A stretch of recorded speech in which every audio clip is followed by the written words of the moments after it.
प्राकृत अनुरागी सभी महानुभावों को मेरा डॉक्टर पुलक गोयल का यथा योग्य अभिवादन, सादर जय जिनेन्द्र।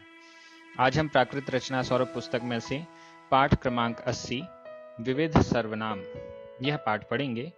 यह पाठ हमारे चतुर्थ चरण प्राकृत प्रशिक्षण के चतुर्थ चरण के अंतिम पाठों में है। इसके बाद सिर्फ एक पाठ बचेगा, पाठ नंबर 81।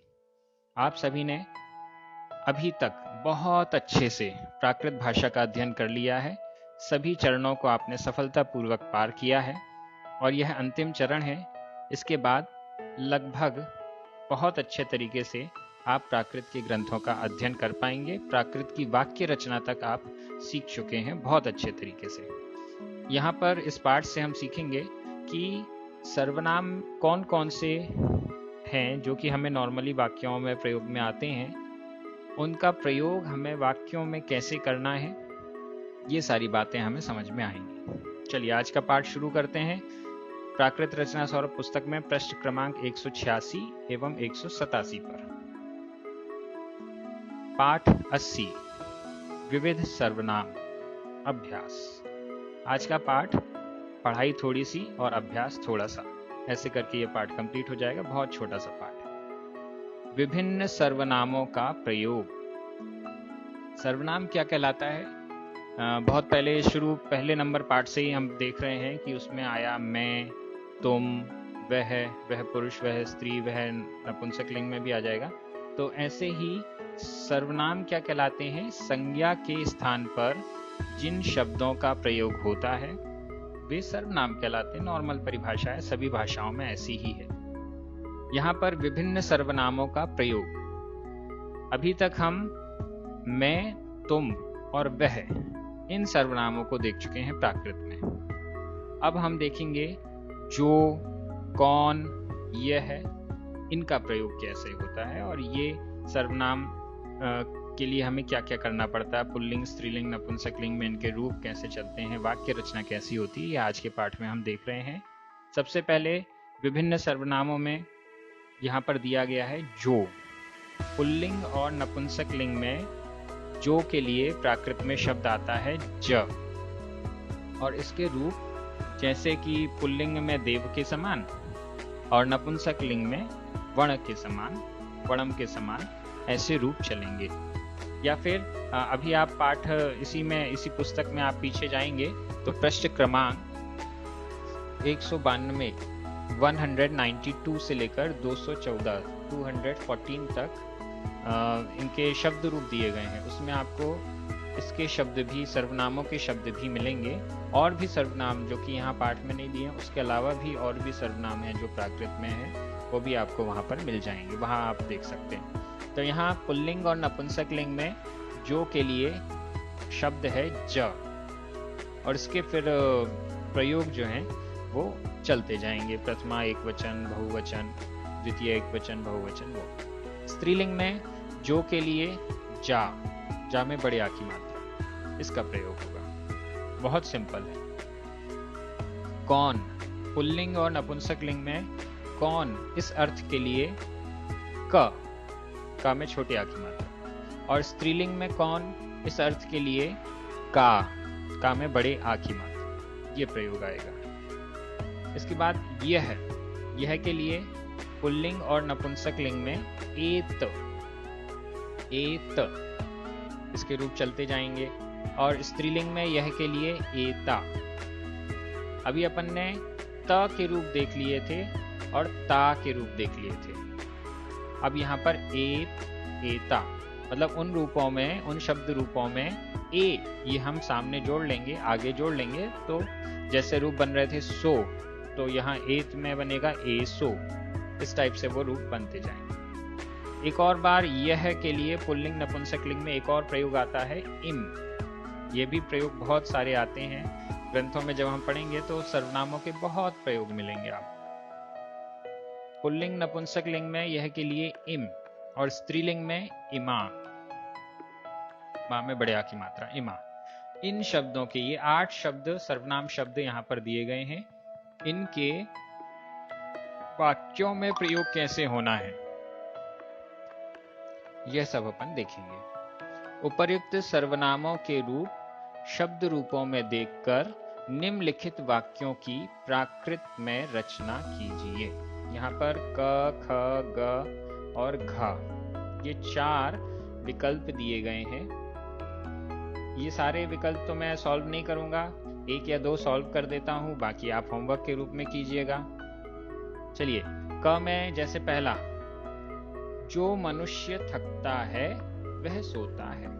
एकदम सिंपल है, नॉर्मल हमने पढ़ा था वह सोता है, यह वाक्य हम पहले बना चुके थे। अब यहाँ पर मनुष्य थकता है, यह वाक्य भी बना चुके हैं हम पहले।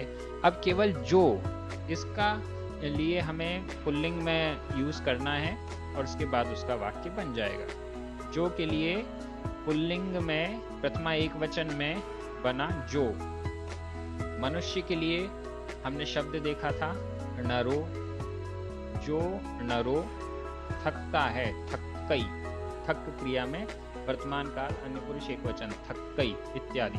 बहुत सारे और भी विकल्प हैं। वह सोता है, वह सोता है, सोना क्रिया के लिए सय, सयई इत्यादि। तो हमारा वाक्य बन गया जो नरो थक्कई सो सयई। यहाँ पर थक्कई सयई इन सब के बहुत सारे विकल्प हैं, आप कोई भी यूज कर सकते हैं या सारे भी यूज कर सकते हैं। एक वाक्य और देख लीजिए, जो गुस्सा करता है वह छिपता है। जो के लिए जो, गुस्सा, क्रोध, कोहम करता है करई इत्यादि।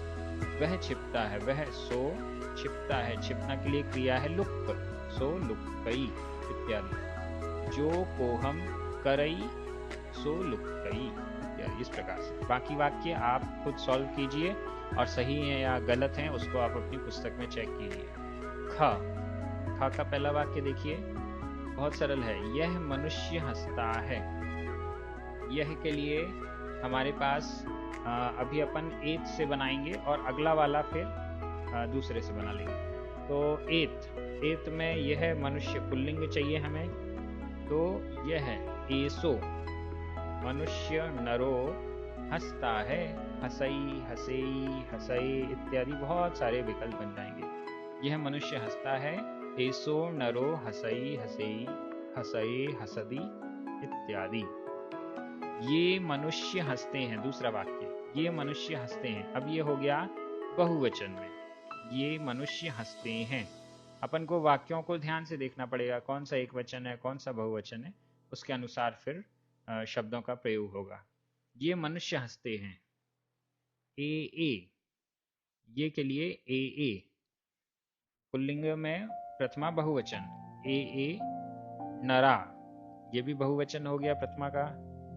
हंसते हैं, हसंती हसेंती हसंते हसीरे।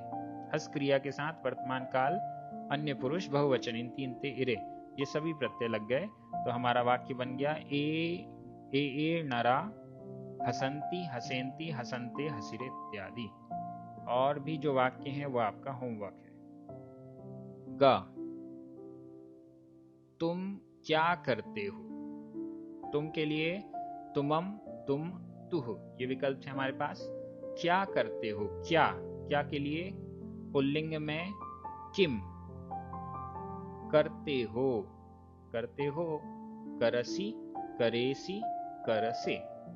एकदम सिंपल है। मध्यम पुरुष वर्तमान काल मध्यम पुरुष एक वचन के ये प्रत्यय सी और से लग गए।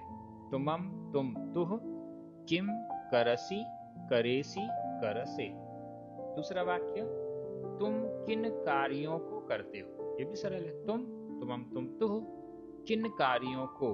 अब ये किन कार्यों, ये बहुवचन हो गया, तो किन क में भी बहुवचन का प्रयोग होगा, लेकिन ये कार्य जो है नपुंसक लिंग में है, तो क भी नपुंसक लिंग में हमें उसका प्रयोग करना पड़ेगा।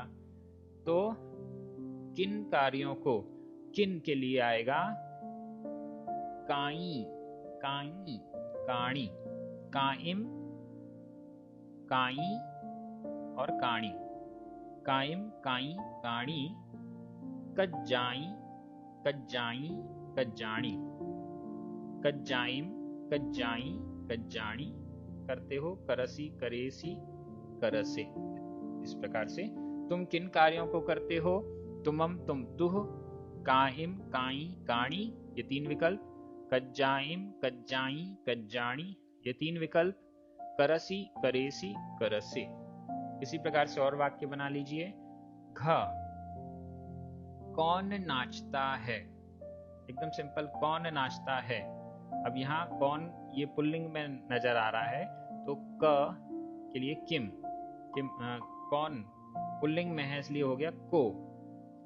नाचता है, अणच्च क्रिया से अणच्चई, अणच्चेई, अणच्चय इत्यादि ये सब रूप बन जाएंगे।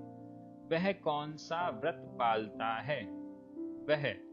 वह के लिए सो, कौन सा व्रत, व्रत ये नपुंसक लिंग में है, तो कौन सा के लिए कम।